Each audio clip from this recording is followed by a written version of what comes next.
Ek onthou nog daai oggende toe ek die sleutel in die deur gedraai het met daai knop op my maag van ek wil nie werk toe gaan nie. Ek weet nie wat hierdie dag nou weer vir my gaan inhou en wat ek nou weer alles gaan moet doen nie. Ek is Chantal van Robertson. Ek trek binnekort Rosenwil toe. Julle, ek was so ongelukkig aan my werk dat ek op die einde van die dag bedank het. Ek het net nie meer kans gesien nie.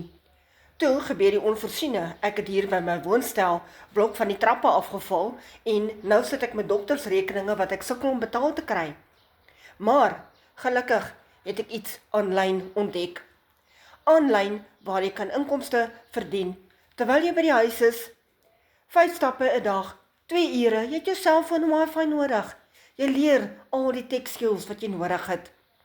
As jy meer wil weet, en ek kan dalk vir jou help vir 'n nuwe paadjie vir jou toekoms, skryf vir my in die comments toekoms. En ek deel graag met jou. Tot later!